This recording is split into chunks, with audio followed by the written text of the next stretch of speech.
Hello guys, আমি আবার চলে আসছি একটা নতুন ভিডিও নিয়ে। তো আজকের ভিডিওটা হলো কোম্পানিতে জুস কিভাবে প্যাকিং করে। তো গাইস এখানে বোতল লাগানো হচ্ছে। তো এখানে বোতলগুলো যাবে মেশিনের ভিতরে এখন জলটা সব কিছু সিস্টেম করা আছে। দেখেন এখানে ঘুরছে, ঘুরে পরে উপর থেকে এখানে জল বেরোচ্ছে, জল দিয়ে বোতলগুলো ধোয়া হবে। ধোয়ার পরে ওই আর একটা পাটে চলে যাবে, ওখান থেকে জুস বেরোবে। এখানে ম্যাঙ্গো জুস হচ্ছে, এখানে জুসগুলো ভরে যাচ্ছে। ভরে যাওয়ার পরে আর একটা মেশিনে এসে চলে যাবে। ওখানে বোতলের ক্যাপ লাগানো হবে, মানে কাপাগুলো। এই যে দেখো কাপগুলো লাগানো হচ্ছে। লাগানো হওয়ার পরে এই চেনে করে চলে যাবে ধোয়ার জন্য। বোতলগুলো এখন গরম আছে, সব ধোয়ার জন্য চলে যাবে, ঠান্ডা হবে তাতে। তারপরে এই দিকে যাচ্ছে চেন, তো এখানে ভিতরে যাবে। ভিতরে গিয়ে এখানে জল বেরোচ্ছে আর কি, জল দিয়ে ধোয়া হয়ে গেলে ঠান্ডা হয়ে যাবে।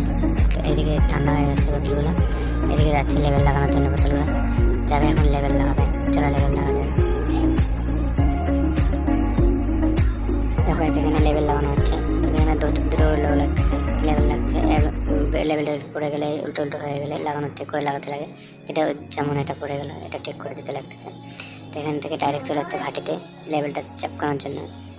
চলো ভাটিতে নিয়ে যাওয়ার পরে, ভাটি থেকে বেরিয়ে যাওয়ার পরে এখানে সেল বসবে, যেমন ধরো ডেটটা বসবে এখানে। এই যে দেখো ডেট বসলো, এখানে ডেট বসে গেলো, তোমরা তো দেখেছো। এখন চলে যাবে এটা প্যাকিংয়ের জন্য। চলো প্যাকিং করা দেখো। এখানে ছটা ছটা করে আসবে, 4টা লাইন, 24টা করে বোতল হবে। তো এখানে মেশিন সিস্টেম করা আছে, এক এক করে লাইনে 6টা করে আসবে, 4টা লাইন হবে, 24টা করে। এইরকম ভিডিও পেতে আমার ভিডিওটা লাইক কমেন্ট শেয়ার করো, তাহলে আমি আবার এরকম কিছু ভিডিও বানানোর উৎসাহ পাবো। তো দেখো এখানে প্যাকিং হচ্ছে, চলে গেল। মানে এবার প্লাস্টিক দিয়ে প্যাকিংটা হবে। এর ভিতরে যাবে, কিন্তু গরম হলে আগে, গরম হওয়ার পরে জিনিসটা ঠান্ডা হবে। তো গাইস, ভিডিওটা আমার এই পর্যন্ত। যদি ভালো লেগে থাকে লাইক কমেন্ট শেয়ার করো, আর সাবস্ক্রাইব করতে ভুলবে না কিন্তু। চলো দেখো, পর দেখা হচ্ছে আরও একটা নতুন ভিডিওতে।